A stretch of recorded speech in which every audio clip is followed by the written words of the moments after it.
far back as I can remember, I always wanted to make movies.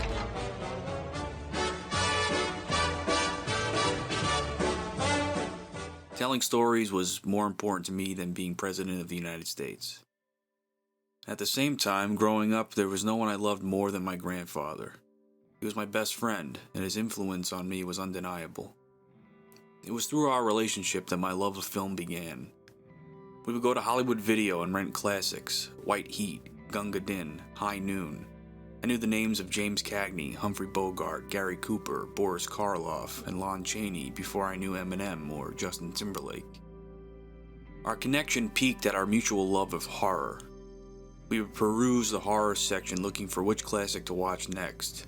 My grandfather, coming from the greatest generation, was an avid fan of the Universal Monster Pictures: Frankenstein, Dracula, and the Wolfman. We watched the whole canon. We then went steps further. By the time I was 10, I had watched The Shining, The Exorcist, Halloween, Silence of the Lambs, Child's Play. The list goes on.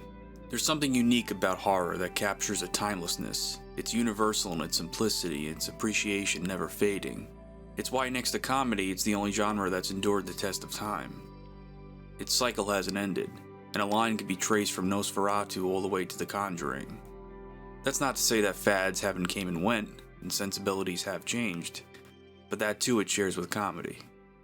But I think it's its inherent connection to a hardwired emotion, fear, is what truly makes the horror genre prevail. Comedy and terror, two states of being that skate a fine line in and of themselves, as well as exemplify a consistent desire to be achieved by audiences. No matter what, we seek thrills. No matter what, we need to laugh. No matter what, sometimes we like a good scare. And there's nothing like your first time. Horror has that effect on people. We are often more afraid of what we don't know than any kind of monster or creative film could concoct. No X Factor could ever quite meet our collective expectations.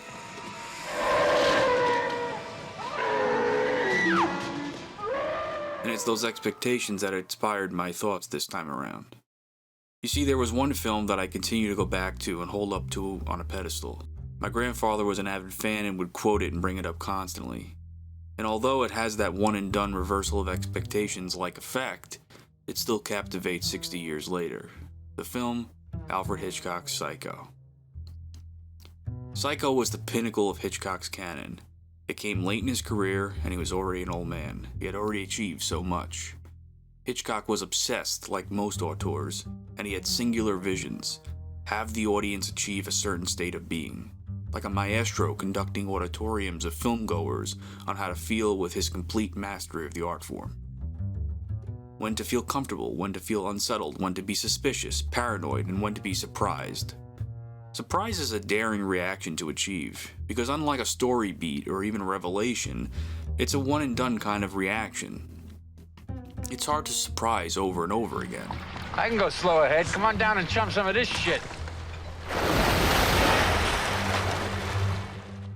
But somehow Psycho does it, even when you know the curtain is about to be drawn.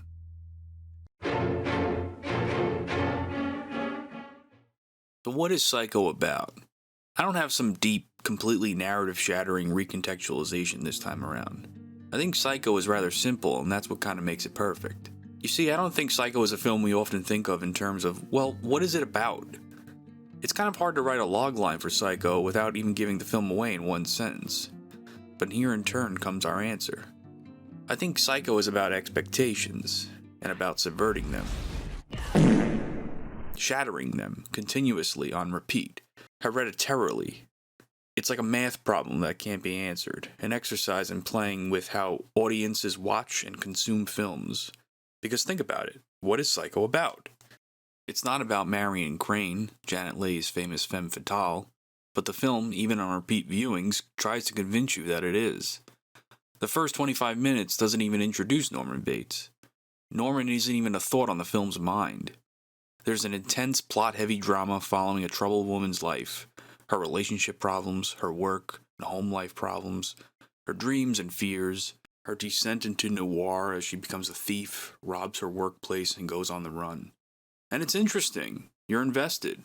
Is she going to come clean? Is she going to have an arc? Is she going to get away with it and use the $40,000 to make a life for herself? Is she going to be arrested by that cop? The film is leading us on. Even the money itself, Hitchcock's famous MacGuffin put on full display. A solid, tangible number we can understand. We are constantly made aware of where that money is at all times. It's in Marion's purse, in her car, in her luggage, in a newspaper. The ultimate Chekhov's gun. We, the greedy audience that we are, we know where that money is. And the film doesn't care about the money. It's not the point. It's not even close to the point. And that's pretty unsatisfying, because our lizard brains really care about shit like that. We like when everything is tied up nicely with a bow. We like when stories are satisfying. We like when catharsis comes after tension builds. But Psycho is not that concerned with satisfying us. It is, however, very concerned with how we feel about it, because its intention is to exploit those feelings and mess with all our preconceived notions. And that's where Norman Bates comes in. Norman is also not the main character. He's not even really the antagonist, as there's no clear protagonist with a goal for him to counter and repel against. He's another exploitative tool in Hitchcock's grand experiment, because Psycho is also not about Norman Bates. He has no goals. Yes, he has desires and urges and fiendish tendencies, but no goals that he's working towards, nothing for us to follow logically. I think Psycho is about us and our own psychology, and how we perceive stories themselves. Okay, I guess I did have something to say about how we see Psycho differently.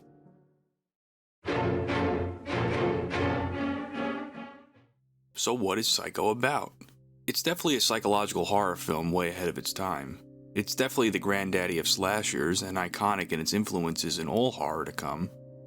But I'd say Psycho plays out more like a mystery. A film that is constantly shedding its layers and revealing more. In fact, by mid-second act, the film is following an entirely new set of characters. Sam, Marion's boyfriend, her sister Lila, and Arbogast, a private detective. These characters are less fully developed than the first two and serve little more than audience surrogates as they unveil the mysteries at the Bates Motel. More than any one character, Psycho is about us. Hitchcock continues to tell us this as he puts us into subjective perspectives to witness up close and personal what's happening. We aren't even flies on the wall. We are right there on the person invited along for the ride and implicated in all of the crimes. From the opening shots bringing us up and over Phoenix into Marion's hotel room with Sam, to her POV looking through her rearview mirror, paranoid, placing us in Norman's iris as we gaze upon Marion in the bathroom, putting us right between Norman and Marion in the shower during the grisly deed. Hitchcock is connecting us with Norman and Marion, toying with our psychology, giving us reason to empathize with both of them in different ways, instead of just plainly taking sides of right or wrong. The most important scene is also the longest. It's a metaphorical passing of the torch between both halves of the film. When Marion shares a late-night snack with Norman, the two strangers connect in the longest and most meaningful conversation that either of them have. And it's where Hitchcock blatantly spells out parallels between the two, despite showing us similarities all along. Both characters are mirrors of each other. Both evoke this theme of repression, which is also most likely the single-word theme carried throughout. Fitting, as a mystery story serves to bring truths into light. Norman is starved of human interaction, and he finds Marion attractive, and he wants to converse. He himself, a bottle of repression, is brimming with secrets he needs to release, but at the same time constantly holds back. The scene goes back and forth with both sympathy and uneasiness when it comes to Norman. He comes across like a naive, awkward young boy, but he's framed larger than Marion and flanked by imposing predator birds. And then Marion, who is framed smaller, soon to be Norman's prey, is presented much stronger in comparison. She's sure of what she would do if she felt like Norman. She's sure of what she would say to his mother, sure of how to take charge of one's life. Ironic, as she is just as repressed as Norman, hiding her relationship with Sam, ashamed of the impurity of its nature, on the run for her life, hoping to not get caught with the money she stole, guilty and ashamed, just like Norman is deep down. Two people having the most meaningful conversation in the whole film, and it's backed by half-truths and repression. But it's Norman's nagging mother's side that's not satisfied with him being attracted to a woman and then taking advice, so she lashes out and ends Marion's story before she can even right her wrong. Just as we are surprised and punished for being invested in such a scandalous story, most likely rooting for Marion the whole time to get away with it, but stifled before we could even really see it coming. You see, it's not the daring on-screen murder that Hitchcock plays out for us that makes Psycho so special and ahead of its time. It's what it does to us. And not just viscerally, but it plays with our expectations and how we perceive stories. Each time I watch this film, I'm aware of what's about to happen, and each time it gets me, leaving me betrayed for my investment.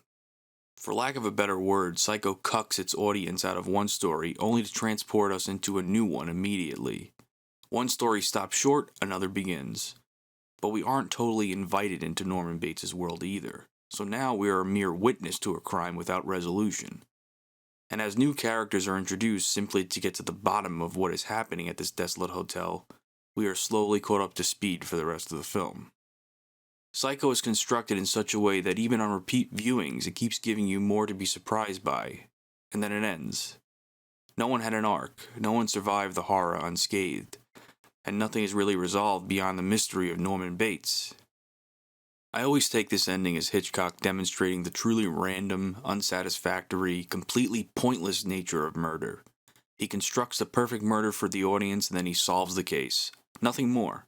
There's no reasoning with madness. There's no understanding the motive.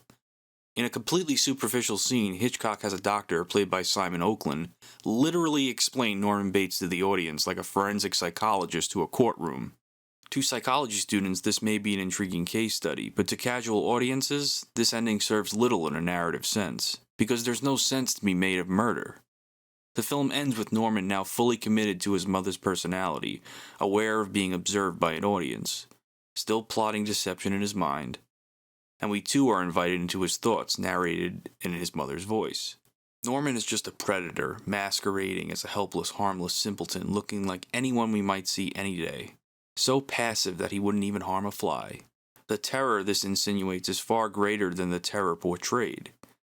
A psycho is not a monster in physical form. A psycho could be anywhere or anyone. With the doctor's explanation of Norman's backstory, I can't help but feel sympathy for him.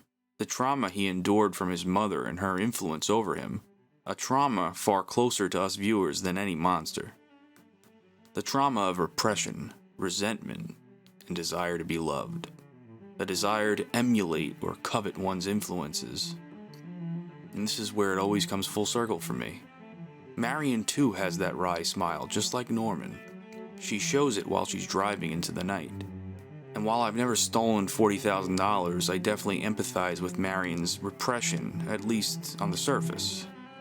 Do we all have that capacity to make the wrong decisions and end up changed forever? Are we all capable of having a little demon in our id? Things I digest on every rewatch. And why I think Psycho is about us, about how we consume stories, and revelatory about something innate in all of us. Like I said, I was too heavily influenced by someone growing up. In fact, if it wasn't for my grandfather, I wouldn't be talking about Psycho today. He was my best friend growing up, and his influence on me was, like I said, undeniable.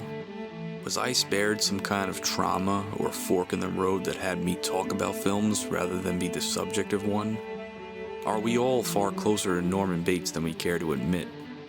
The psychological breakdown of his life sure leads me to believe we are.